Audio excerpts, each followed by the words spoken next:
모원제네요. 모원제. 이제 제실 어, 이제 묘에 제를 올리는 걸 준비하는 이제 그런 건물인데요. 김국광이라는 분이십니다. 김국광 들어보셨나요?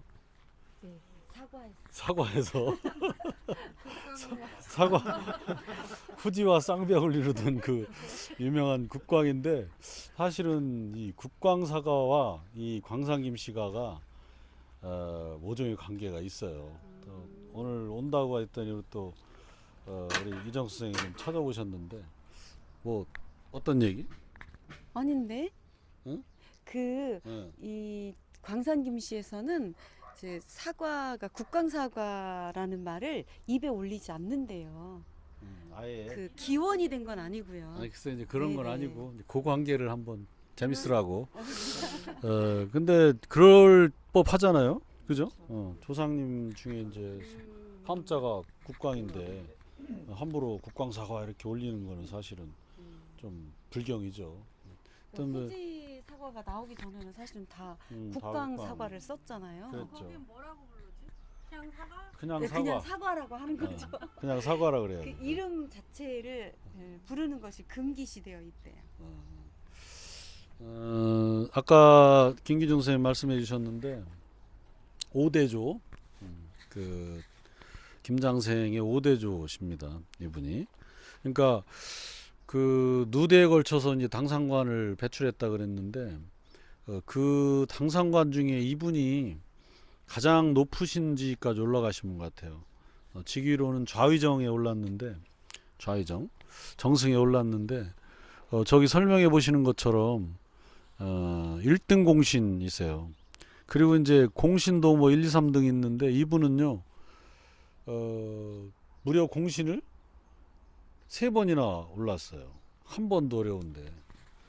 그리고 임금도 굉장히 여러 분을 모시셨습니다. 그래서 여기는 이제 사실 지난번 예비답사 때 여기를 안 오고 안 올 생각이었는데, 뒤지다 보니까 바로 가문의 이제 선대 중에 유명하신 분이고, 그래서 이제 갑자기 일정에 넣어서 오게 됐고요. 사실 제가 좀 신도안 찾느라고 시간이 없어서 우리 이정수 선생한테 좀 김국광 좀 연구 좀 해보라 그랬더니 며칠 좀 연구를 했어요. 네. 사과 이외에도 이제 사과는 사이드 지식으로 알아낸 거고, 여러 개 그 좀 알아낸 게 있는데 어떻게 좀 뽐내 보시겠습니까? 안에 들어가서 하면 안 될까요? 안에 들어가겠습니다. 그러면. 아, 그러면 묘로 가요. 묘로. 묘역으로.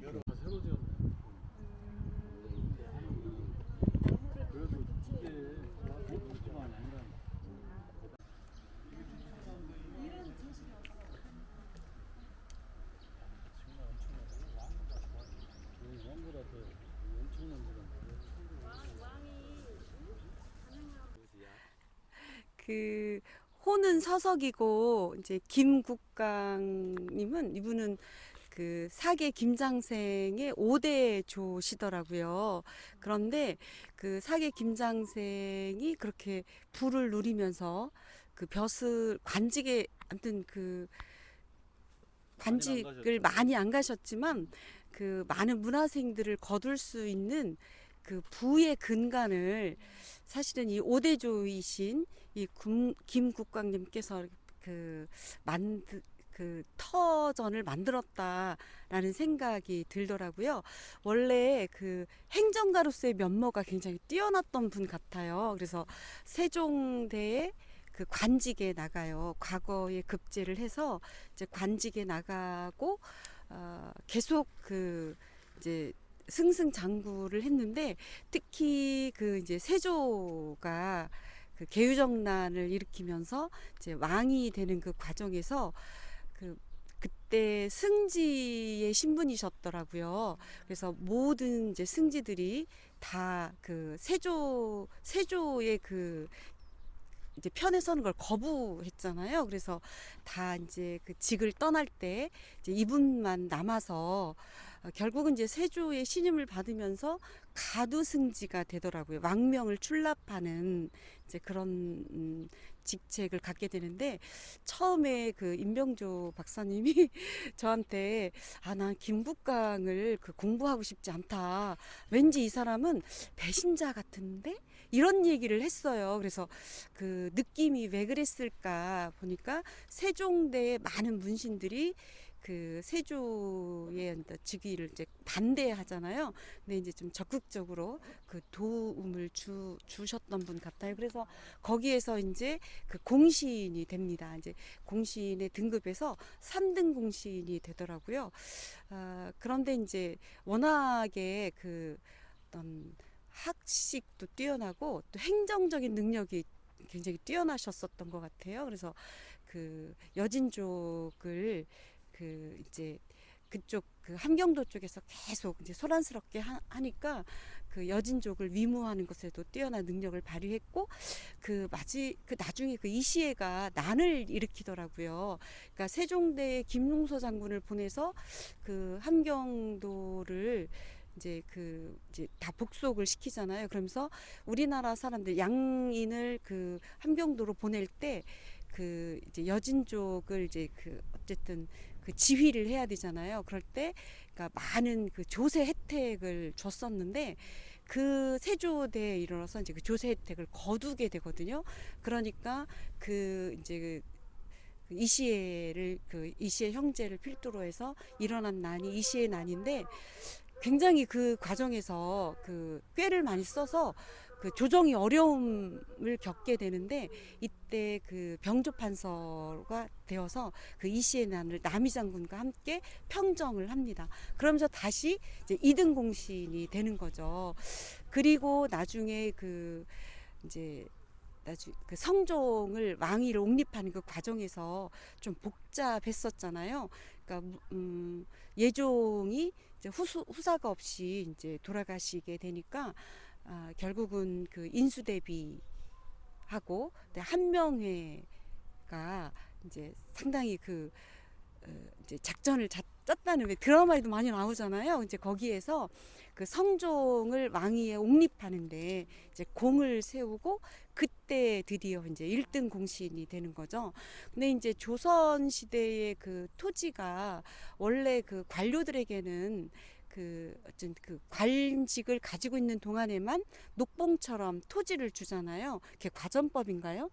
과전에서 이제 세조 때 직전으로 네. 현직 관리에게만. 직전법으로 해서 그 이제 후손들에게 이렇게 물려줄 수 없도록 다시 이제 그 관직을 그만두면 다시 이제 그 반납을 하는 이제 그런 제도를 쓰는데 그 공신전은 이제 세습이 가능하도록 했었으니까 그 이 서석 그 김국광께서는 이제 그 광산 김씨가 그런 재정적 그 토대를 마련할 수 있는 기반을 마련한 분이 아닌가. 그래서 결국은 5대 후손인 김장생 그분도 그 과거에 별로 나가지도 않았으면서 그 많은 그 후학들을 거느릴 수 있는 경제적 기반의 토대가 된 분이었던 것으로 제가 이렇게 파악을 해봤습니다.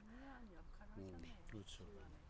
끝나셨나요? 네. 아유, 공부 많이 하셨는데요? 공부 열심히 했습니다. 그럼 이제 올라가서 한번 비석도 구경하시고 비석도 읽어야 돼. 비석도 읽어보고 한번 가보겠습니다. 점심 먹어야 되니까 배고파야 되잖아요. 그거 가야 돼? 올라갔다가 밥 먹으면 되겠는데?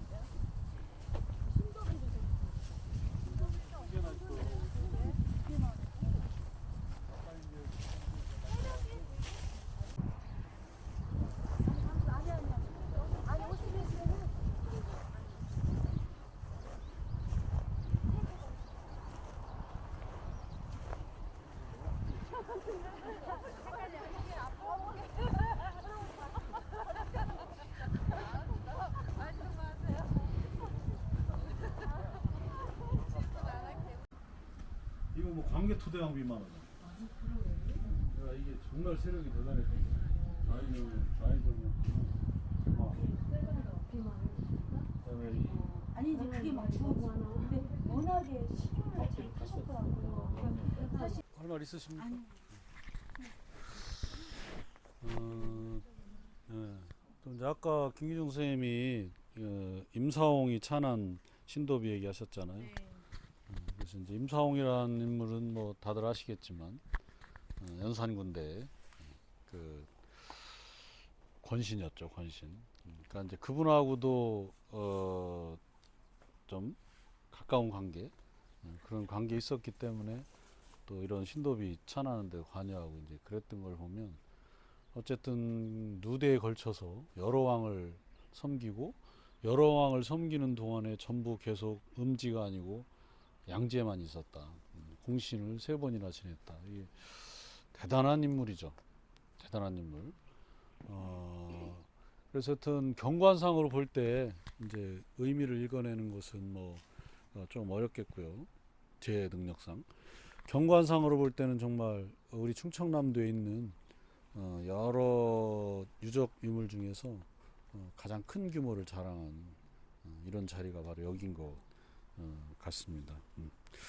그래서 이제 김장생대에 와서 지금 이제 그 사계 고택에 사는 후손하고 이분은 당연히 공토의 조상이신데 사계 고택의 그 후손들은 나중에 이제 김장생의 8째 아들이라 그랬잖아요. 8째 아들. 바로 옆에 이제 9째 아들의 제실이 있어요. 근데 재밌는 점은 김장생의 아들이 9 중에서 3명이 첫째 부인 소생이고요. 그 다음에 6명이 둘째 부인의 이제 소생이신데 아까 이제 선생님께 말씀하신 지금은 계배라고 칭한다고 이제 하셨잖아요. 그러니까 이제 어떤 정당한 사유로 배위가 돌아가시고 그 뒤를 이으시게 되면 이제 계배가 되는데 이제 그 신분이 이제 사대부 가문 출신이 아닌 이런 부분을 맞아들이게 될 경우에는 이제 측실이 됩니다. 근데 이제 그 순천김 씨, 김장생 선생의 2번째 부인은 순천김 씨신데 당시에 미천한 신분이었다고 해요. 그래서 그분의 후손들이 6분입니다. 그러니까 셋째 아들 이후 넷째부터 9째까지가 다시 그분의 후손이시고 사계고택은 그분의 후손들이 지금 살고 계신 거죠. 지금에 와서는 이제 고종대에 우리 지난번 답사 때 고종대 굉장히 현향을 많이 했다는 얘기를 했었잖아요. 금산 답사 때 이분도 마찬가지로 이제 고종대에 연료로 현향이 되시더라고요. 순천 김씨가. 그래서 이제 비도 하사 받으시고 정령. 그러면서 이제 계배로 격이 말하자면 이제 올라가게 되는 이런 이제 집안에서는 영광을 이렇게 겪게 되었는데 사연으로 알려져 있기로는 부인이 이제 39에 돌아가셔요. 39에 첫 번째 부인이 조씨 부인이. 그리고서 이제 3년상을 치르고 나서 이분을 이제 2번째 부인으로 맞이하게 되시는데 이분이 아니고요. 순천김 씨. 그때 이제 한미한 가문이었대요. 결혼할 당시에. 이제 결혼하고 나서 이제 아들을 낳고 김장생의 넷째 아들이죠. 넷째 아들을 낳고 그 부인에게 첫째 아들을 낳은 뒤에 고백을 합니다. 사실 나는 한미한 가문 출신이 아니고 순천 김씨 김종서 장군의 7대 손이다. 근데 이제 김종서 장군이 멸문을 했잖아요. 3대까지 이제 멸문을 했는데 거기에 이제 만화에 나오는 그 살아남은 후손인 거죠. 그래서 이제 누대에 걸쳐서 언젠가 명예를 회복해야 된다는 이제 그런 하명을 받으면서 이제 와신 상담하다가 드디어 이제 김장생 선생께 시집을 와서 2년째 고백을 했는데 김장생 선생이 돌아가실 때까지 뭐 염두에 뒀다고는 하는데 신원을 하는 데는 성공하지 못했어요. 그래서 그 상태로 이제 돌아가셨지만 다행히 후대에 이렇게 추중이 되고 시집 올 때 그 복원을 꼭 자진해서 왔다는 얘기가 그런 얘기가 있더라고요. 왜냐면 그때 최고의 권력이었으니까. 그러니까. 네. 그래서 이제 그게 일리가 있는 말씀이 그분이 시집 온 나이가 17살이에요. 김장생 41살. 그래서 이제 41살 남편한테 왔고 그때 큰아들이 15살이었습니다. 그러니까 김장생의 큰아들이. 그러니까 어머니가 2살 우인 거죠. 네. 참. 근데 그 뒤로 이제 6 아들을 이렇게 낳았고 어쨌든 뭐 경제적 기반은 튼튼했으니까 그 후손들도 서울이었기 때문에 크게 입사하지는 못했어요. 대신에 이제 아버지가 원천 유명한 학자니까 다들 똑똑했더라고요. 그래서 관직에 못 나갔지만 공부를 열심히 해서 말하자면 이제 4개의 문집들을 전부 그 아들들이 만들어냈고요. 저 9째 아들 옆에 있는 그 김비 선생이 4개 문집 그 김집과 함께 그런 걸 전부 정리하고 만들고 그런 일을 하셨더라고요. 그리고 이제 그런 일도 뭐 전폭적으로 지원해 준 것이 가난한 선비였다면 어려웠을 수도 있어요. 예를 들면 우리 결성의 남당 한원진 같은 분이셨다면 가난했잖아요. 근데 이분은 그 아들들한테 그런 이제 뭐 저술 활동을 할 수 있는 경제적 기반을 제공하신 거잖아요. 그래서 그 제실이 원래는 그분의 묘를 봉사하기 위해서 한 게 아니고 글을 쓰라고 사계 선생이 글을 정리하고 하라고 김집 형님이죠. 함께 마련해준 그런 곳이었더라고요. 이제 얘기가 좀 뭐 옆으로 갔는데 김비의 제시를 사실은 가볼 생각을 했는데 배가 고파서 그 얘기를 미리 이렇게 하고 그런 경제적 베이스를 아까 이정수 선생이 얘기하신 바로 이분대에서부터 굳건하게 마련하지 않았나 이렇게 생각을 해봅니다. 네, 한번 근데 이 김국방분도 그 부인이 누구죠? 그 영의정 했던 분? 황희성승의 그 손녀세요. 그러니까 안 받으십니까? 그 전부터도 사실은 대단한 집안이기는 했다. 그렇죠. 네, 그러니까 이분이 시작을 한 것은 아니고 네. 그 이전부터 대단한 집안이었던 것 같습니다. 맞아요. 처음에 여기 연산에 들어온 때부터도 사실은 네. 고관이었었고 누대에 걸쳐서 들어오신 분만 이제 요절을 했기 때문에 김문이란 분이죠. 그 양천어 씨 우리 고정리에 가면 그 전설 내려오잖아요. 유복자를 이제 개가하라는데 안 하겠다고 하고 여기까지 내려옵니다. 어디죠? 개성 거기서부터 내려와가지고 여기서 이제 시아버지 밑에서 아들을 낳고 김철산이란 분이죠. 그분의 또 아드님이 이분이셔요. 그러니까 그 양천어 씨라고 하는 그분을 굉장히 높이 평가를 하고 집안에서 많이 받들더라고요. 여기가 지금 그 사계 고택이고 묘실이 지금 여기하고 요 너머에 있잖아요. 그렇죠. 이쪽 동네가 지리적으로 좀 특성이 있을까요? 뭐 농업적 기반이 튼실했다든가 뭐 교통이 좋았다든가 뭐 지리적으로 특성이 있을까요? 이런 큰 가문이 들어오려고 그러면 그렇죠. 아무래도 뭐 그 기반이 있어야 되잖아요. 지리적으로. 이제 대체로 이 논산벌 여기를 바라보고 있잖아요. 그러니까 이제 신도안에서 나온 냇물들은 대전 쪽으로 나가지만 요 연산 이 산을 경계해 갖고 이 들판은 그 유명한 항산벌이에요. 그러니까 토지 기반이 굉장히 확실하죠. 그리고 이제 아주 하류 지역 금강유역까지 내려가면 지금은 뭐 대단한 들판이지만 조선 시대에는 뭐 잘 아시다시피 그 치수를 하기 어려웠기 때문에 큰 마을을 형성할 수가 없었잖아요. 그런 면에서 보면 이 동네는 쇄도 가문이 들어서기에 지리적으로 굉장히 좋은 자리입니다. 아주들 하류 지역도 아니고 그렇다고 협소한 상류 지역도 아니고 그래서 이제 적당히 물도 관리할 수 있고 들판도 있는 이제 그런 자리니까 충분히 번성한 가문이 생길 수 있었죠. 순서가 조금 뒤집어졌지만 오늘 답사 코스를 안내해 드릴게요. 계룡시 행정지도 요건데 지금 이제 우리가 와 있는 데는 여기입니다. 모원제. 그다음에 이제 아까 말씀드린 김비의 그 제실 신원제가 바로 옆에 여기 있죠. 요건 나중에 각자 가보세요. 네. 그다음에 좀 전에 지나온 데가 여기 은농제 사계 고택입니다. 그다음에 두마 면사무소가 바로 요 앞에 있잖아요. 여기가 바로 이제 팥거리 맛있는 점심이 기다리고 있는 이제 거기고요. 두마란 말이 바로 이제 팥거리 이거에서 왔다 이렇게 알려져 있습니다. 그 다음에 이제 점심을 든든하게 드시고 새알심 있는 걸로 그 다음에 이제 여기 천마산 등반을 하겠습니다. 천마산은 뭐 이름부터 심상치 않잖아요. 바로 이제 히말라야 에베레스트 버금가는 굉장한 산인데 높이는 287. 그거보다 굉장히 낮으네요. 그래서 운자 선생님께 어제 뾰족 구두만 신고 오지 마시라 이렇게 제가 말씀드렸는데 사실은 뾰족 구두로도 갈 수 있는 그렇게 어렵지 않으니까 차는 못 갑니다. 걱정하지 마시고 다 이게 숲이에요. 숲. 그래서 가다 못 가면 차다 못 여기로 가야 돼. 이렇게 가다 못 가면 쉬었다 가면 돼요. 왜냐하면 정상이 아니고 여기쯤에 갈 거거든요. 여기 금바위라는 금암이 이제 금바위 한자로 쓴 건데 거기로 갈 겁니다. 그래서 여기서 이렇게 올라가면 돼요. 걱정하지 마십시오.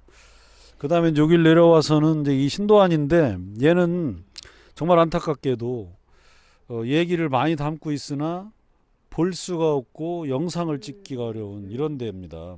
그래서 이제 할 수 없이 좀 수박 겉핥기로 봐야 되는데 수박의 겉껍데기를 어디로 갈 거냐? 우선 여기로 가려고 그래요. 두개 일교라고 다리예요. 옛날 다리. 그러면 이제 명당이란 게 원래 밖에서는 안 보이는 거잖아요. 바로 이제 거기에서 한번 명당을 엿보겠습니다. 그다음에 이제 이렇게 하천을 따라 올라가다가 이 명당의 수구 물이 빠져나가는 데가 이제 우리 용남고등학교 그 근처거든요. 거기를 거쳐서 계속 올라갑니다. 그래서 이제 이 명당수 세 개의 하천이 이렇게 있는데 석계천, 두계천, 요건 용동천이라고 하는데 거기에 만나는 자리가 있어요. 그 신도안교.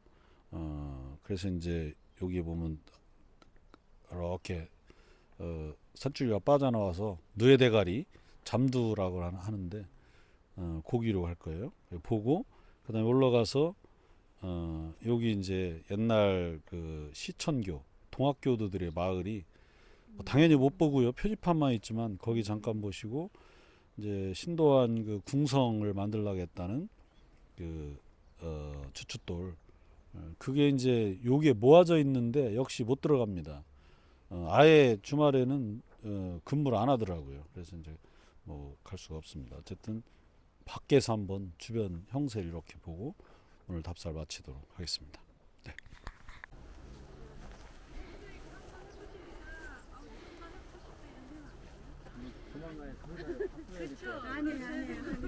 임 박사님 은퇴할 때가 됐어. 언제 은퇴?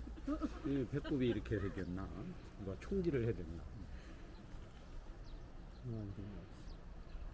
이분은 주인공이 아니십니다. 김길.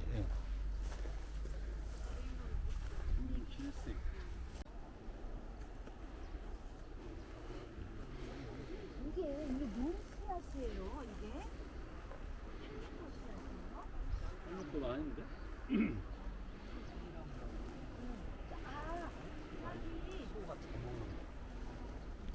자, 어떻게 이어서 한번.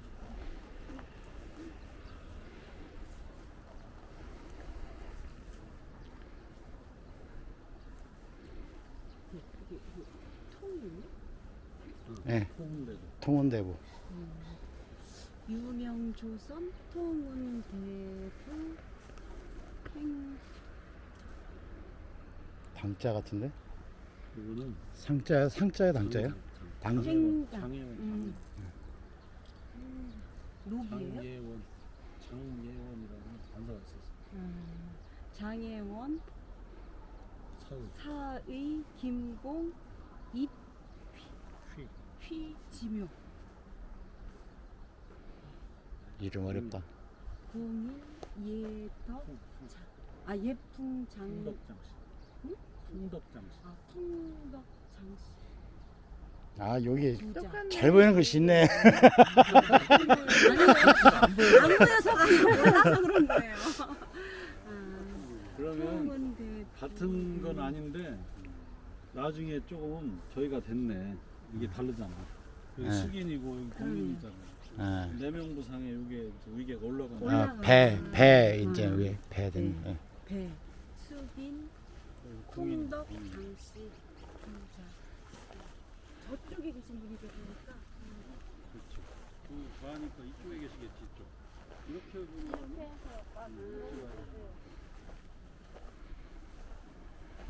어쨌든 이 문관석도 받아. 상호 그래서 정말 모든 게 다 아니면 틀린 것 같아요. 다 밑에하고 좀 틀려. 지금 뭐 지난번 거기 전주시 네. 거기 그 문관석이랑 있긴 있었지만 규모가 여기도 탑이 중국식이네. 아니, 네. 이 규모도 그러니까 넓고 얇은 거 이게 다 중국식 저거 비서. 넓고 얇고 예. 나 요건 읽겠어요. 연구를 많이 하시고 바로 그분 유명조선 좌의정 광산 부원군 김공 국광지묘 정경부인 장수황씨 부후. 부수야 부수 오. 뒤에다가 저 모셨어요. 뒤에 계신 네. 분이에요? 네. 뒤에 계신 따로 썼다 아까 김기준 씨 따로 얘기했잖아. 썼다고 했죠. 따로 썼다고 해서 나는 좌우에 있는 줄 알았더니 그러네요. 부후 뒤에다 썼네. 야 이것도 또 드무는 거야. 근데 선생님 아까 방향도 뭐 틀리다고 그러지 않았어요? 좌향도 어쨌든 틀리는 거고 좌향이 틀려도 이렇게 틀어지는데 그러니까 아이, 완전히 그러니까 틀린 부인이 게 아니네. 부인이 평생 배우 조정했다는 뜻이야. 살짝 틀려 살짝. 중앙선이 살짝 틀려. 여기 우리 현자 대표처럼 예. 평생 배우 조정한 거야. 부인이. 그럼 나도 뒤에 있어야 돼? 그 부인이 여기서 장수황 씨잖아요. 아 그게 아까 틀어졌다 해서 나란히 있어서 나도 그런 빽딱하게 근데 그런 거라 생각해. 부인 묘에도 문인석이 응. 그러니까 예우를 겁나게 했어요. 저게. 겁나게 한 거야. 예. 와, 진짜 부인 묘에다가 저렇게 문인석 세우는 경우가 없거든요. 저게. 따로 이렇게 예, 동굴도 따로 해서. 따르고 예. 정말 대단한. 그 능도 거의 막 능 수준이야 묘가. 그래, 왕릉 수준. 예. 정말. 아 이어서 여기 한번 서봐요. 아 이렇게 큰 비석은 예. 그거 광개토대왕비 이후에 처음인 것 같아. 이렇게 쓸까요? 예. 이렇게 읽을까요? 네, 저쪽으로 쓰셔야 돼.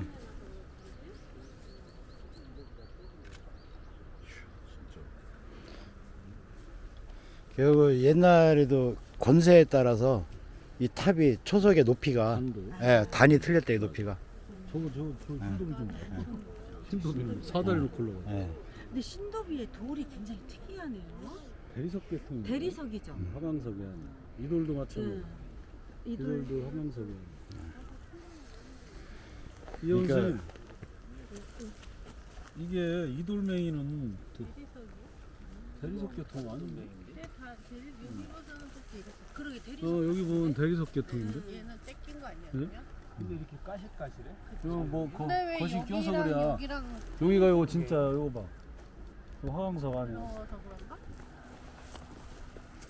아 이렇게 들어온 거를 깨끗하게 하려다가 귀찮아서 때가 안 탔어. 이끼가 찬 것, 이끼. 이거는 박혀 있는 것 같은데 그다음에 소정 같은 게 박힌 거 아니야 이거?